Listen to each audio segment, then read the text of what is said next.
Tindakan asusila harus dibayar penjara.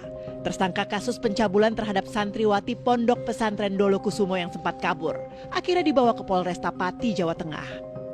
Pengasuh pondok pesantren itu diringkus karena tindak pidana kekerasan seksual yang diduga memakan korban hingga mencapai puluhan santriwati di bawah umur.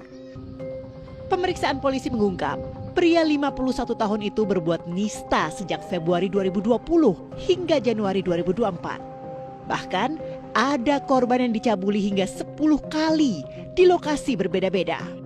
Korban umumnya tak berani menolak karena didoktrin harus menuruti kemauan sang kiai. Pelaku mengajak korban dengan alasan untuk minta dipijat masuk ke kamar korban. Kemudian korban disuruh melepaskan baju, pelaku kemudian melakukan pencabulan. Siapa namamu siapa? Azhari. Azhari siapa? Azhari.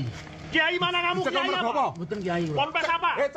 Ditetapkan sebagai tersangka sejak 28 April, Azhari sempat kabur ke sejumlah daerah, mulai dari Bogor, Jakarta, Solo, hingga diciduk di daerah Wonogiri. Sulitnya menemui keadilan setelah menerima perlakuan asusila. Keluarga salah satu korban minta bantuan pengacara Hotman Paris Hutapea. Itu berlangsung 3 tahun, bayangkan 3 tahun. Dan dia saksikan sendiri kalau dia berhalangan gantian santri-santri cewek lain. Rata-rata di bawah umur juga ya.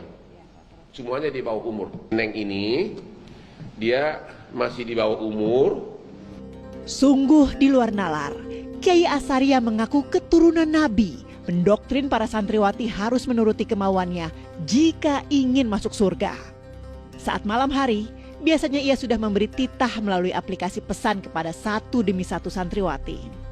Korban diminta memijatnya. Jika menolak, ancamannya akan dikeluarkan dari pondok pesantren.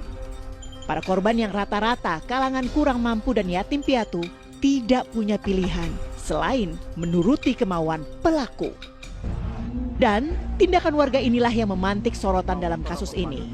Warga menggeruduk rumah tersangka, memintai kiai cabul itu dipenjara. Warga sebenarnya telah lama mengharapkan penangkapan Asyari yang menjadi tersangka sejak 28 April 2026. Asyari dijerat pasal perlindungan anak dengan ancaman penjara 15 tahun. Kementerian Agama turun tangan memproses pencabutan izin operasional Pondok Pesantren Dolokusumo Pati.